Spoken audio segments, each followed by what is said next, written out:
En este video vamos a comenzar a ver las pruebas para los números aleatorios. Estas pruebas son para ver o para verificar la calidad de la muestra y si en verdad podemos estar hablando de valores que provienen de una distribución uniforme 0,1 y si son valores independientes. Para esto tenemos tres enfoques. El primero ya lo hemos visto, aunque ahora vamos a agregar un elemento del análisis gráfico que es ver los valores xy contra los xy menos 1, además del gráfico de dispersión y el histograma. Vamos a tener dos pruebas estadísticas de bondad de ajuste, la prueba G cuadrada y la prueba Kolmogorov-Smirnov, y además para ver la independencia vamos a tener un método gráfico que va a ser hacer el correlograma, una prueba de hipótesis llamada de Cox-Stewart para detectar tendencia y pruebas de rachas. En este video nos vamos a concentrar primero en una prueba de bondad de ajuste que es la prueba de Kolmogorov-Smirnov y vamos a comenzar recordando la función de distribución empírica. Sean x1, x2 hasta xm una muestra aleatoria, en este caso considerados datos conocidos, y vamos a denotar con x subíndice entre paréntesis un número a los respectivos estadísticos de orden. Recordar que en este caso el primer estadístico de orden está definido como el mínimo de la muestra, el segundo estadístico de orden es el mínimo de la muestra que queda después de quitar el primer estadístico de orden. Y en cada paso vamos viendo el nuevo mínimo, de tal manera que al final el último dato pues coincide con el máximo de la muestra. Así que el último estadístico de orden es simplemente el máximo de la muestra. Teniendo ya el conocimiento de los estadísticos de orden, podemos calcular su función de distribución empírica. Su definición pues es para dado un valor x, vamos a ver cuántos estadísticos de orden cumplieron ser menores iguales a x, y prácticamente ese número al dividirlo entre m va a ser el valor de la imagen o el valor de la función empírica. Matemáticamente pues es 1 sobre m por la suma de estas funciones indicadoras que toman los valores de 0 y 1, 1 en el caso de que el iésimo estadístico de orden sea menor o igual a x. Una manera alterna, no tan formal de definir la imagen, es 1 entre m por la cardinalidad del conjunto de valores de la muestra que fueron menores o iguales a x. Entonces, fm es llamada la función de distribución acumulativa empírica. Normalmente se le llama acumulativa puesto que es una función que va agregando siempre nuevos valores, es creciente, va acumulando probabilidades que serían probabilidades de tamaño 1 sobre m. En cada incremento va a haber algún número de elementos que se dividen entre m y que se agregan a la imagen, generando gráficos del tipo escalera. Aquí vamos a crear un pequeño ejemplo. Vamos a, con las primeras dos líneas, establecer una semilla para poder hacer reproducible este ejemplo.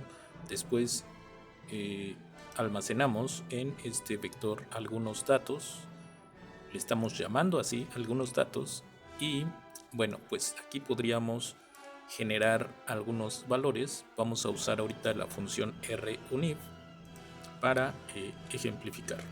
Entonces hemos obtenido 6 datos que provienen de una uniforme 0,1. Con esta línea 3 tomamos el tamaño de la muestra con la función length. En este caso solamente tenemos que escribir la palabra y entre paréntesis el vector y nos va a decir cuántos elementos tiene. ese número lo guardamos en M. En la línea 4 vamos a ejecutar plot y esta función llamada SDF, la E es de empirical, la C de cumulative, la D distribution function. Así que esta es la empirical cumulative distribution function, SDF, y entre paréntesis algunos datos. Esta instrucción es para decir que nuestro gráfico es de ancho 3, el dominio que queremos observar es el 0,1 y queremos un color azul. Control Enter, la línea 4, y obtenemos aquí en la parte derecha podemos ver un gráfico para esta función de distribución, ¿no? Si queremos ver los datos ordenados para verificar que sí se cumple la definición de función de distribución empírica, para ordenarlos puedo utilizar sort, algunos datos, control enter, la línea 6, y obtengo que el valor más pequeño de mi muestra es el 0.5 y verifico que justo ahí se dio el primer salto y este salto va a ser de tamaño 1 sobre m, como m es 6, el salto es de 1/6. Después, todos estos valores que siguen, al estarlos evaluando, recuerden que es 1 sobre m por el número de datos que son menores o iguales a un valor de x. Entonces, en 0.6, justo en 0.6, solamente ha habido un dato menor o igual a 0.6, así que sigue siendo la altura 1/6, pero en el segundo dato, que es 0.60, 78023, justo ahí la función salta a 2/6, porque ahora a partir de ahí ya va a haber dos datos menores o iguales a 0.6078023. Ahí se va a mantener constante en 2/6 hasta que llegue a 0.78, donde salta a 3/6. En 0.84 va a saltar a 4/6, a 5/6 en 0.90 y finalmente va a llegar a 6/6, o sea 1 en el punto 94.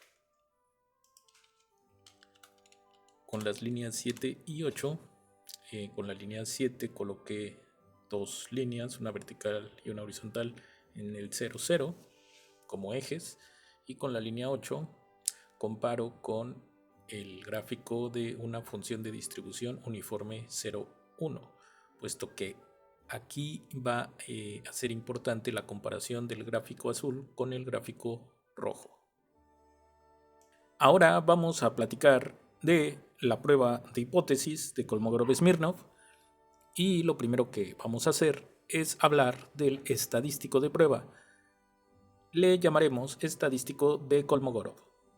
Dada una muestra aleatoria y una función de distribución continua, f de x, propuesta como distribución para la muestra aleatoria, se dice que t, definida como el supremo de las distancias entre la función hipotética y f sub m, que es la distribución empírica, es el estadístico de Kolmogorov para la prueba de hipótesis siguiente.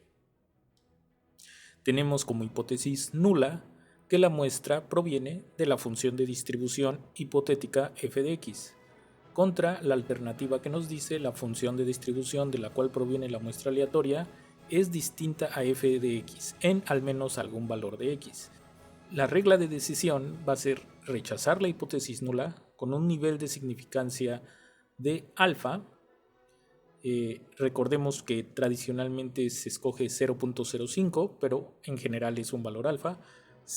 Rechazar H0 si el valor del estadístico está por arriba del cuantil 1 menos alfa, donde los valores de este cuantil pueden ser consultados, por ejemplo, en la tabla A13 de la página 547 del libro de Conover de 1999. Esta tabla ahorita la vamos a mostrar y es una opción. Más adelante vamos a platicar de otra alternativa si no se tiene esta tabla. Además, también tenemos el cálculo del p-value. Otro criterio de decisión equivalente es rechazar la hipótesis nula, es decir, rechazar que la distribución provenga de la función hipotética f de x, si el p-value es menor a alfa, donde p-value se va a calcular según esta fórmula, donde aquí vemos el mayor entero de m por 1 menos t, t mayúscula es el valor del estadístico de prueba, estas son las combinaciones de m en j, y aquí tenemos 1 menos t menos j sobre m, donde j es un índice que va desde 0 hasta este valor, y todo esto por t más j sobre m. El primero, nótese que está elevado a la m menos j, el segundo factor a la j menos 1, esto es muy parecido a una distribución binomial. Usando R, también se puede calcular de manera automática tanto el estadístico de prueba como el p-value usando la función ks.test.